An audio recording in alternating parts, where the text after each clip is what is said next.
ప్రియమైన ఆంధ్ర ప్రజలారా, మన భారతదేశంలో ఈ యొక్క జీతాల వివరాలు తీసుకున్నప్పుడు సహజంగా 1,50,000 నుండి 2.5 లక్షలు హైయెస్ట్ పేస్ ఉంటాయి. అయితే మన దేశ ప్రధానికి కూడా 1,50,000 నుండి 2.5 లక్షల మధ్యలోనే ఉంటుంది. అదర్ అలవెన్సెస్ ఏమన్నా వస్తే 1,00,000, 2 లక్షలు, 3 లక్షలు వస్తుంది. సో మన భారతదేశంలో హైయెస్ట్ పే తీసుకున్న మ్యాక్సిమం 10 లక్షలు ఉంటుంది. అంతకన్నా జీతం ఎవరికీ ఉండదు. అయితే నేను ఇప్పుడు చెప్పబోయే ఒక వ్యక్తి జీతం తెలిస్తే మీరందరూ షాక్ అయిపోతారు. అతను ఏమన్నా ఉన్నత చదువులు చదివేశాడంటే లేదు, అతను ఏమన్నా కనుగొన్నాడా అంటే ఏమీ లేదు. కానీ అతనికి ఉన్న ఏకైక అర్హత ఏంటంటే సాక్షి ఛానల్లో పనిచేసాడు. సాక్షి ఛానల్లో ఏం పనిచేసాడో కూడా ఎవరికీ తెలియదు. ఏదేమైనప్పటికీ ఈరోజు ప్రభుత్వం తరపు నుండి ఈ 57 నెలలుగా అంటే జగన్మోహన్ రెడ్డి గారు ముఖ్యమంత్రి అయిన తర్వాత 140 కోట్లు ఇచ్చాడు. 140 కోట్లు జీతం అంట. ఒక్కసారి ఆలోచించండి ఎలా తినేస్తున్నాడో. అతనికి ఒక ట్యాగ్ ఇచ్చాడు, సలహాదారుడు అంట జగన్మోహన్ రెడ్డికి. ఇక్కడ మీరు గుర్తుపెట్టుకోవాల్సింది ఏంటంటే 89 మంది సలహాదారులను పెట్టుకున్నాడో 680 కోట్లు ఖర్చు చేశాడు. 680 కోట్లు అంటే ఎంత పెద్ద అమౌంట్ చూడండి. ఓ పక్కన ఆశా వర్కర్లు, ఈ యొక్క కాంట్రాక్ట్ అవుట్సోర్సింగ్ ఉద్యోగులు, మున్సిపల్ కార్మికులు, అంగన్వాడీ టీచర్లు వీళ్ళందరూ రోడ్డు మీదకి వచ్చి కొంచెం 1000 పెంచండి, 2000 పెంచండి అని రిక్వెస్ట్ చేస్తుంటే మీరు అవన్నిటిని పక్కకు తోసేసి ఈరోజు ఈ సలహాదారుల పేరుతో నీకు సంబంధించినటువంటి నీ యొక్క సామాజిక వర్గానికి చెందినటువంటి వ్యక్తుల్ని పెంచి పోషిస్తున్నావా జగన్మోహన్ రెడ్డి? చెప్పాలి నువ్వు ఈరోజు జనానికి. 140 కోట్ల అసలు ఏంటండి ఒకసారి ఆలోచించండి. ఓవరాల్గా 680 కోట్లు ఖర్చు చేస్తావా? కాదండి, ఈ యొక్క సలహాదారుల పేరుతే కాదు జగన్మోహన్ రెడ్డి గారు. మీరందరూ అబ్జర్వ్ చేస్తే నామినేటెడ్ పదవులు అని చెప్పి తన సామాజిక వర్గం వారికి చెందినటువంటి కొంతమంది వ్యక్తులకి ప్రభుత్వంలో ఆయా పదవులు ఇచ్చేసి వారికి 2 లక్షలు 3 లక్షల జీతాలు ఇచ్చి మేపుతున్నాడు. తను ఎందుకు ఇలా చేస్తున్నాడంటే తన కోసం పనిచేసే సైన్యాన్ని నిర్మించుకుంటున్నాడు. అలా నిర్మించుకోవడం ద్వారా రేపు రాబోయే రోజుల్లో ప్రభుత్వం ఉండొచ్చు పోవచ్చు, కానీ తన కోసం పనిచేసేటువంటి ఒక సైన్యం అయితే ఏర్పడద్ది. ఇక్కడ రెడ్డి సామాజిక వర్గానికి మాత్రం డబ్బులు ఇచ్చే పదవులు, ఈ బీసీ ఎస్సీ ఎస్టీ వాళ్ళకేమో ఎలాంటి పదవులు ఉండవు. వీళ్ళు ఎమోషనల్గా వాడుకు దొప్పుతాం. వీళ్ళకే చైర్లు ఉంటాయి, వీళ్ళకే ఏదో పొజిషన్లు ఉంటాయి, కానీ ఆయనకి జీతాలు రావు. కానీ తన సామాజిక వర్గానికి చెందినటువంటి వ్యక్తులకి నామినేటెడ్ పదవులు ఈ సలహాదారుల పేరుతో కోట్లు రాష్ట్ర సొమ్ముని గుమ్మరించేస్తున్నాడు. మీరు ఆలోచించాల్సిన విషయం ఏంటంటే ప్రజలారా, మన అన్నా క్యాంటీన్లు సహజంగా పేరు మార్చుకున్నాడు, రాజన్న క్యాంటీన్ అని పెట్టుకున్నాడు. దానికి 200 కోట్లు ఇస్తే సంవత్సరం పాటు మెయింటైన్ చేస్తామని ఇస్కాన్ సంస్థ వారు ముందుకొస్తే 200 కోట్లు నేను ఇవ్వలేనని చెప్పి వాళ్ళని తరిమేశాడు. అంటే ఆలోచించండి, ఈరోజు తన ప్రయారిటీ ఎవరుందో వారికే డబ్బులు ఇచ్చి మేపుతున్నాడు. ఈరోజు తను తినేస్తున్నాడు. మీరు అందరూ చూస్తున్నారుగా, ఇసుక మద్యం మైనింగ్ల పేరుతో ఈరోజు తన పుష్కలంగా భోజనం చేస్తున్నాడు. ఇక తన వర్గం వారికి భోజనం చేసి పెడుతున్నాడు. కాంట్రాక్టులన్నీ తన వర్గం వారికే. కానీ ముఖ్యంగా ఎవరైతే ప్రజానికి ఉంటారో, ఈరోజు రాష్ట్ర ప్రజలు ఉంటారో వాళ్ళని మాత్రం నాశనం చేసేస్తున్నాడు. ఈరోజు రాష్ట్రం అప్పులు కుప్పలా తయారవడానికి కారణం ఎవరు? ఇలా ఆర్థిక అవకతవకలకు పాల్పడుతూ, ఈరోజు ఆర్థిక దుర్వినియోగానికి పాల్పడుతూ, ఈరోజు మన రాష్ట్ర ఖజానాన్ని మనందరం నమ్మి ఇలా జగన్మోహన్ రెడ్డి చేతిలో పెడితే, ఇతను పరిపాలించే విధానం ఇలా ఉంటే మనం రేపు ఎలా సర్వే అవుతాం? 10 లక్షల కోట్లకి పైగా అప్పు చేసాడు. ఈరోజు మద్యం భవిష్యత్ ఆదాయాన్ని తాకట్టు పెట్టి అప్పు చేసేసాడు. ఈరోజు భూములు, భవనాలని, గవర్నమెంట్ స్థలాలని తాకట్టు పెట్టి అప్పు తెచ్చేసాడు. ఈరోజు రాష్ట్రంలో ప్రధానంగా ఉండే పోర్టుల్ని, స్టీల్ ప్లాంట్ లాంటి పెద్ద పెద్ద కంపెనీలని ఈరోజు అదానీ లాంటి సంస్థలకు రాసిచ్చేసాడు. ఇంకా మన రాష్ట్ర ఉనికి ఏంటి? తిను బాగా సంపాదించుకున్నాడు, విదేశాలకు డబ్బులు పంపుకుంటాడో అక్కడ సెటిల్ అయిపోతాడు. తన కూతుర్లకి విదేశాల్లో కూడా సెక్యూరిటీ పెట్టమని ఇటీవల కొత్త జీవో తెచ్చి ఇప్పుడు వాళ్ళ కూతుర్లకు కూడా విదేశాల్లో సెక్యూరిటీ కల్పించాడు. మీ అందరికీ ఒక ఎమోషనల్ డైలాగ్స్ కొట్టడం వరకే జగన్మోహన్ రెడ్డి డ్యూటీ. మీ మావయ్య, మీ అక్క, చెల్లి అని తను ఏదైతే పలుకుతాడు కదా, చిలక పలుకులు, ఈ పలుకులన్నింటినీ మనకి ప్రేమగా పలికేసి వెనక నుండి మాత్రం ఇలా క్రూరంగా, దుర్మార్గంగా రాష్ట్రం నాశనం అయిపోయేటట్టు దొబ్బేస్తున్నాడు డబ్బులు.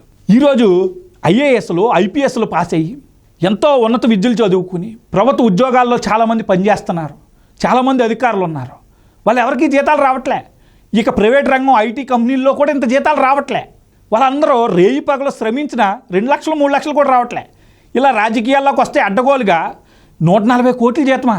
ఇప్పుడు రేపొద్దున ప్రభుత్వం మారితే అసలు ఈ గనక ఎంక్వైరీలు వేసి బయట పెడితే ఎంతమంది జీవితాలు నాశనం అయిపోతాయి అధికారులు. ఇక్కడ జగన్మోహన్ రెడ్డి తెలివైనడు, గుర్తుపెట్టుకోండి ప్రజలారా.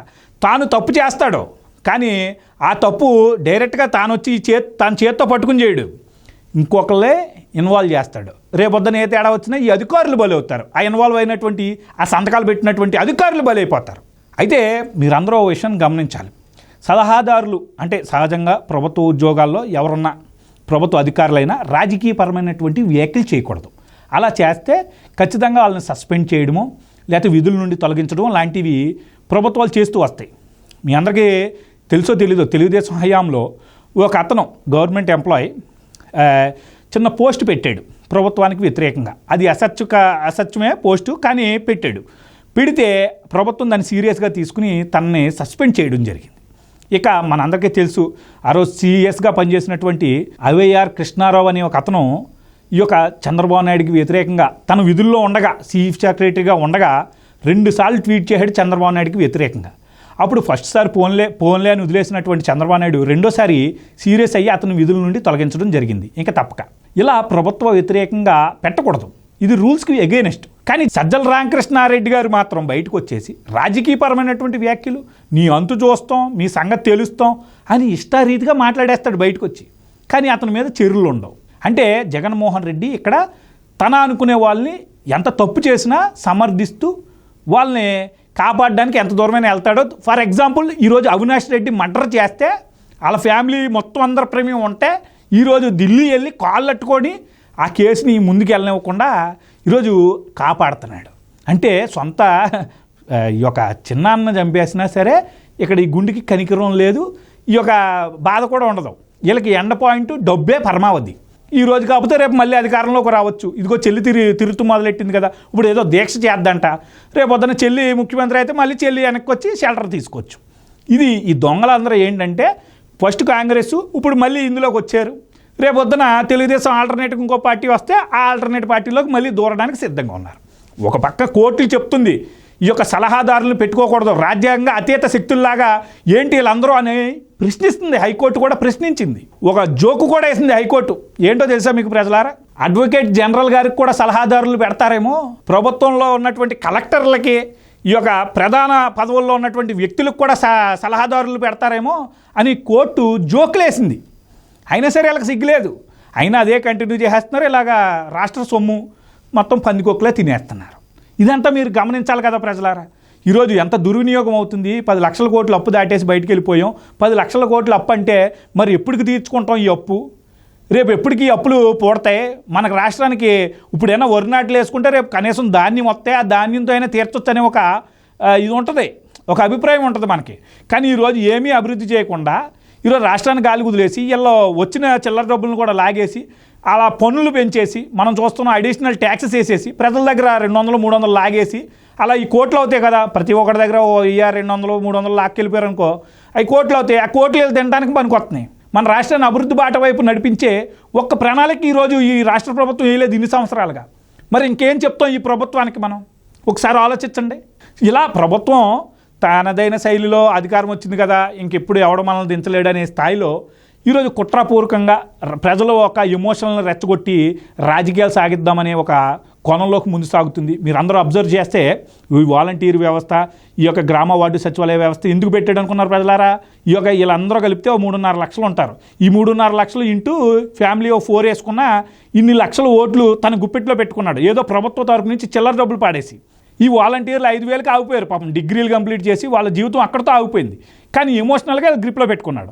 ఇక క్రిస్టియన్ ఓటింగ్ అంటారా, నేను క్రిస్టియన్ అని చెప్పి పదే చెప్పుకుని ఈరోజు తన చెల్లి, అతని బావ నిజంగా క్రిస్టియానిటీ కోసం కష్టపడిన వాళ్ళ ఈరోజు వచ్చి ప్రచారం చేస్తుంటే వాళ్ళ క్రిస్టియన్లు కాదు బ్రాహ్మణులు అని చెప్తున్నారు. మొన్నటిదాకా అంటే శాస్త్రాన్ని అవహేళన చేస్తున్నారు. అంటే ఇప్పుడు క్రిస్టియన్ ఓట్లు ఎక్కడ శర్మిలకి వెళ్ళిపోతాయని భయంతో మళ్ళీ నేనే క్రిస్టియన్ అని, మళ్ళీ క్రిస్టియన్ ఓట్లు జగన్మోహన్ రెడ్డికి పరాలని. అంటే ఇక్కడ మీరు అందరూ ఎమోషనల్గా పడేంతకాలం ఆయన అలా ఎమోషనల్ రాజకీయాలు చేస్తూనే ఉంటాడు. ఈరోజు మీ మైనార్టీలకు కానీ, ఈ యొక్క బీసీలకు కానీ, ఈ యొక్క క్రిస్టియన్లకు కానీ జగన్మోహన్ రెడ్డి ఏం చేశాడో చెప్పాలి. ఈ యొక్క కార్పొరేషన్లు పెట్టేశాడు. ఏదో కుర్చీల్లో ఉండవు, బెంచీలు ఉండవు, మీకు ఏముండవు. ఏదో పేరుకి మీకు ఒక పదవి ఉంటుంది అంతే, గౌరవం ఉండదు, మీకు జీతాలు ఉండవు. కానీ జగన్మోహన్ రెడ్డి సామాజిక వర్గానికి చెందినటువంటి వ్యక్తులకి, అంటే ముఖ్యంగా తన పక్కన ఉండేటువంటి వ్యక్తులకి అధికంగా ఈరోజు డబ్బుని ఈ యొక్క ప్రభుత్వాన్ని నుంచి దారాదత్తం చేయడం, వాళ్ళని కోటీశ్వరులను చేయడమే లక్ష్యంగా జగన్మోహన్ రెడ్డి గారి పరిపాలన సాగుతుంది.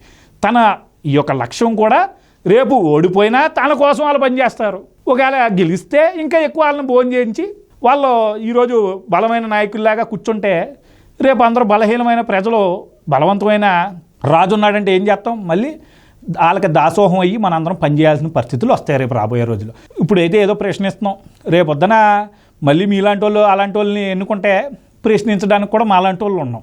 ఆలోచించుకోవాలి ప్రజలారా, ఆలోచించుకుని ముందు సాగాలని మనస్ఫూర్తిగా కోరుకుంటూ మీ శ్రేయోభిలాషి సుబ్బు.